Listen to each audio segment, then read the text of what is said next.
J.K. Rowling took to Twitter today to speak out on her terrifying experience as 3 activists marked Trans Day of Remembrance by sharing an image holding placards at the author's home, in which her address was visible.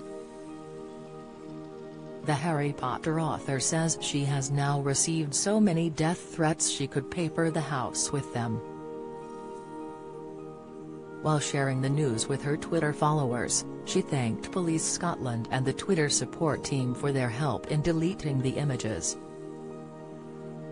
The writer added that she sympathized with women like Alison Bailey, Raquel Sanchez, Marion Miller, Rosie Duffield, Joanna Cherry, Julie Bindel, Rosa Friedman, Kathleen Stock and many others, including women who have no public profile who have been doxxed in the past by trans rights activists.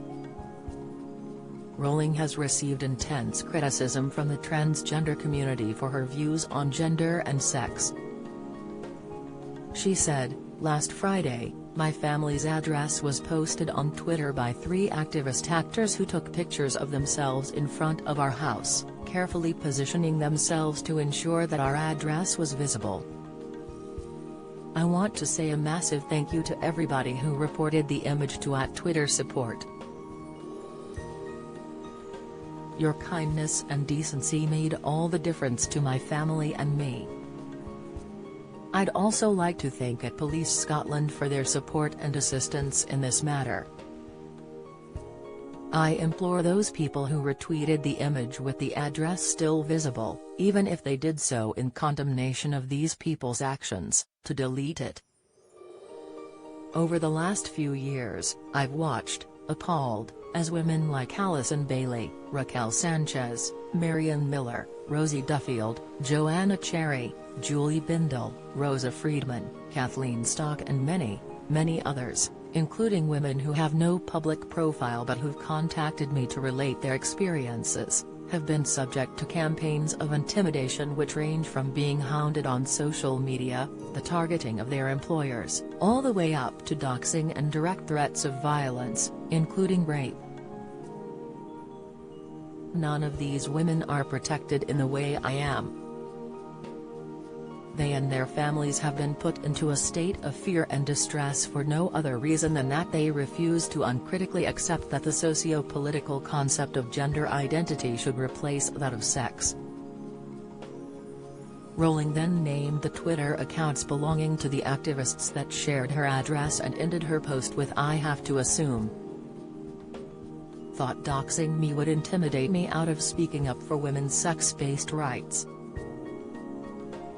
They should have reflected on the fact that I've now received so many death threats I could paper the house with them, and I haven't stopped speaking out.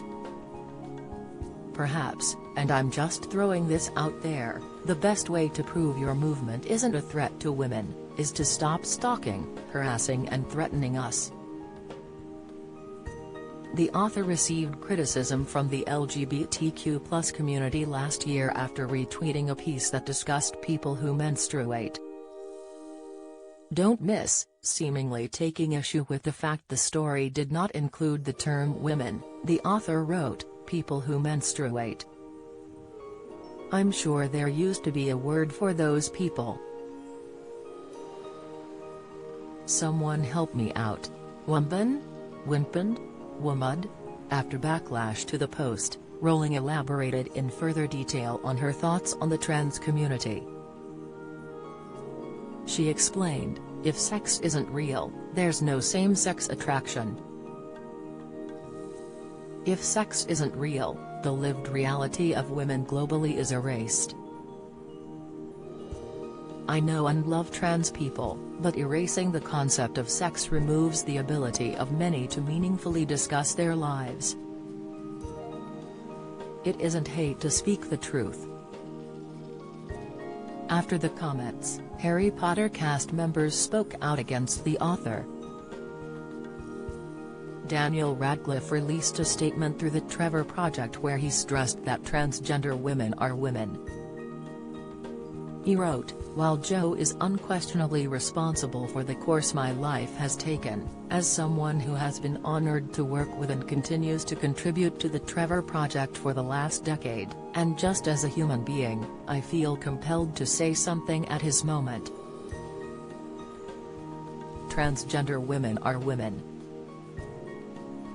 However, unlike some of her Harry Potter co-stars, Miriam Margolyes hasn't criticized the writer's views. "I was asked to make a public statement and I didn't want to. I just thought I've made enough public statements," she added to Radio Times.